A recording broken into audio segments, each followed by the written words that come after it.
ladies and gentlemen, the very word secrecy is repugnant in a free and open society, and we are, as a people, inherently and historically opposed to secret societies, to secret oaths, and to secret proceedings. We decided long ago that the dangers of excessive and unwarranted concealment of pertinent facts far outweighed the dangers which are cited to justify it. Even today, there is little value in opposing the threat of a closed society by imitating its arbitrary restrictions. Even today, there is little value in ensuring the survival of our nation if our traditions do not survive with it. Our constitutional journey did not stop then, and it must not stop now, Judge. And we'll be faced with equally consequential decisions in the 21st century. Can a microscopic tag be implanted in a person's body to track his every movement? There's actual discussion about that. You will rule on that, mark my words, before your tenure is over. Dr. Francis Collins is the director of the National Institutes of Health. Let me just say a word, though, about neuroimaging. Certainly the problem of incidental findings, though, is an enormous, obvious overlap with the genetic situation.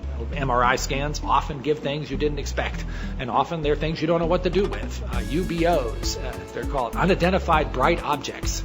Do you want to have one of those in your brain? Well, you might, and what are you going to do with that? Can brain scans be used to determine whether a person is inclined toward criminality or violent behavior? You will rule on that. Getting again into forensics, lie detection, certainly there are those who believe this will become a more accurate means of assessing when somebody is practicing deception and then other available methods. And Judge, I need to know whether you will be a justice who believes that the constitutional journey must continue to speak to these consequential decisions, or that we've gone far enough in protecting against government intrusion into our autonomy, into the most personal decisions we make. Judge, that's why this is a critical moment. Personality prediction or profiling, again, something that might be used in making decisions about who gets access to which particular kinds of jobs or in the military, or also could be used in courts of law. Neuromarketing, a little scary concept there, trying to assess when people are responding effectively to certain kinds of advertising or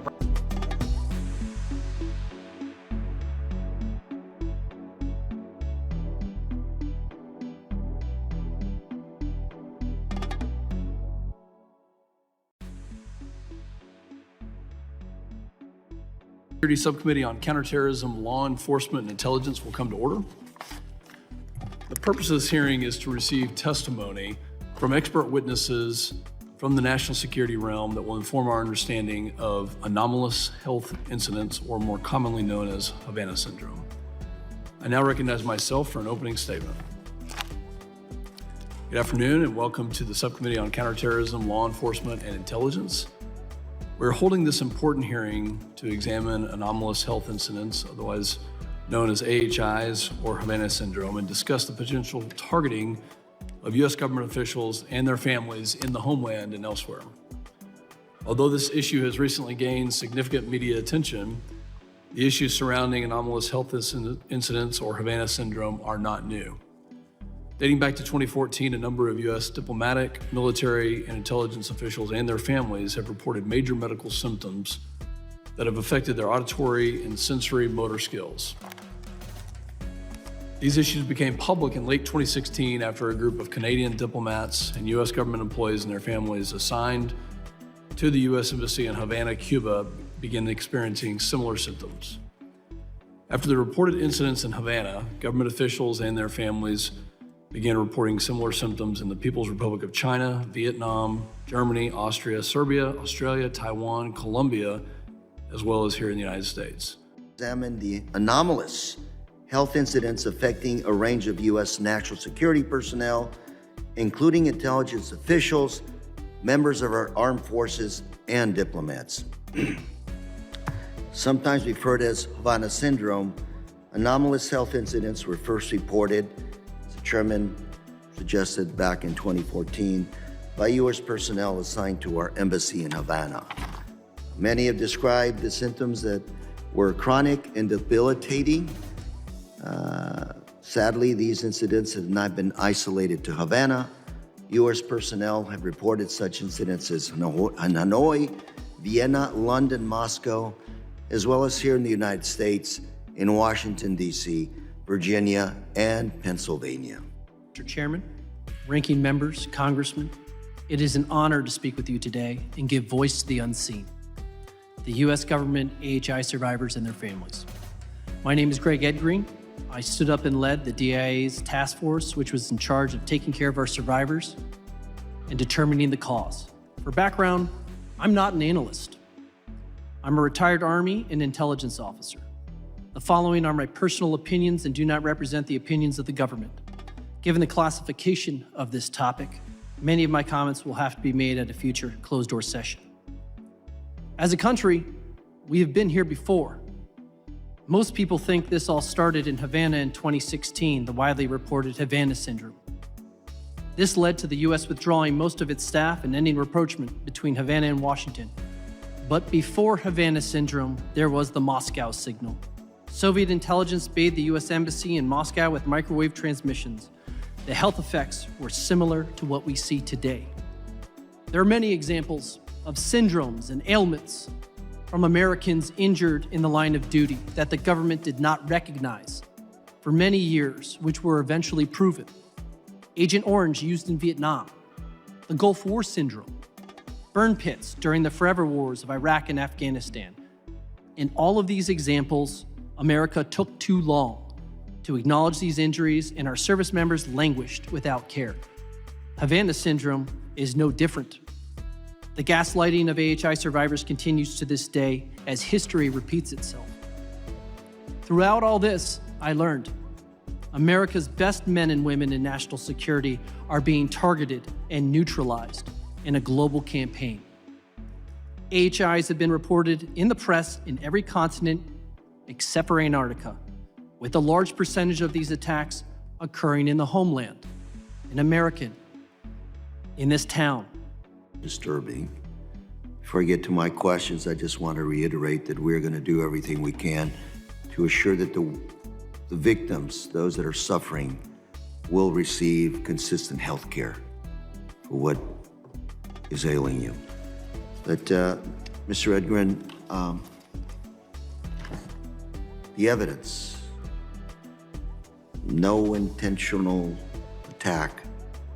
Yet what I'm hearing from Mr. Zaid, Mr. Grozov, is that there's a possibility that something is out there attacking us, especially in homeland. Mr. Edgreen, based on what Mr. Zaid just said, what are your thoughts? My personal thoughts As an intelligence officer. is that I agree with them. My personal opinions is that this is a global campaign, and it includes attacking us here at home.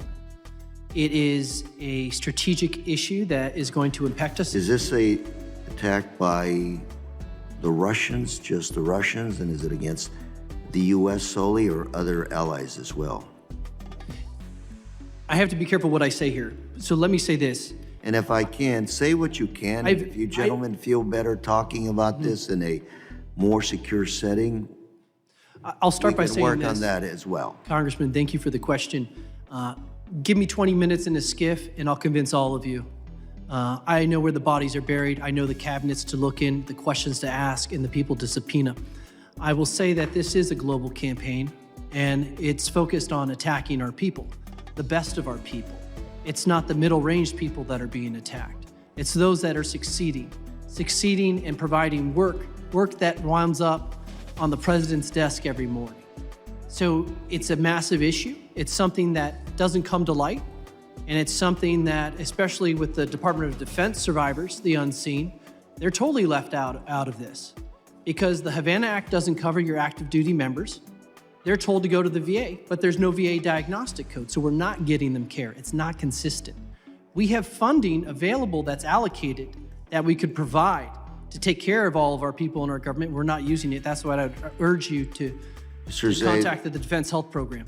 Government action recognizing this issue. You compare this to Agent Orange and some of the other ailments our military personnel have suffered, and it takes decades to acknowledge that, yes, this is an issue. It's a medical issue to be taken care of, to be treated on a long-term basis. It's kind of where we started today. I think that I agree with you and with the chairman and Mr. Swalwell, who worked on this issue for a long time, that we do have to take care of the victims the best we can. Now we're shifting to something else, which is essentially a cover-up. What you all are saying is there's a government cover-up of the fact that something is out there afflicting, targeting us. Is this where we're going with this? Thank you. Great points. I won't get into classification of the problems. I will tell you that the government in the IC assessment is wrong. It's dead wrong. I can't tell you if it's a cover-up, why they're doing this, malfeasance. I won't go there.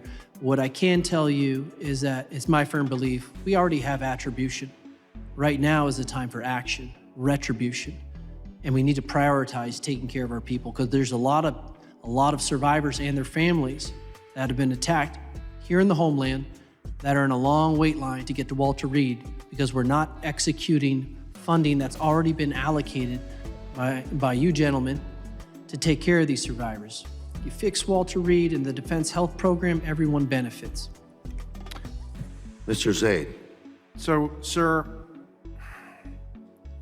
I've been working in the national security field for 30 years, representing some of our most covert intelligence officers, who I respect a great deal, and the agencies. The word cover-up, I will tell you that there are many legitimate reasons why there could be what the agencies are doing, to explain why they are doing it. What I will tell you is Would you that say, the public would you use a statements... cover-up as a statement or other words? So cover-up would depend on intent. There could be good reasons to withhold information. I will say that the public statements that the executive branch is making is inconsistent with the classified record. I think you should refer that last question to the FBI and classified spaces. Yeah, obviously the episode with my client, an active FBI agent that was authorized to speak to 60 Minutes, talks about an incident in Key West, and most of that information is either law enforcement sensitive or classified. Are any of you aware of any reported incidents from individuals who are not members of the United States government, domestically, I should say? I am not, but I will throw a caveat in there. Generally, I only focused on former and current government employees that were attacked. Mr. Zaid, are you? There are many people who believe they are victims of AHIs. All you have to do is look at my Twitter feed whenever I post on the topic. I only represent federal government employees and their families, so I don't focus on the accuracy of those particular claims. And Mr. Grozev, do you have any insight? Not on American soil, but in other parts of the world, there have been complaints that appear to be credible from Russian activists or Russian opposition leaders living abroad. If your assessments here are correct, these are very covert weapons, aren't they? They don't leave behind bomb fragments, bullet holes, etc. They could absolutely be used by our adversaries and have very low levels of, very easy to deny that they were even there, that they were used. Is that correct? That's correct. There's no entry or exit wound. How they're designed is to make the target feel like they're crazy, like they're imagining things, especially on the low duration, the low intensity, long duration hits.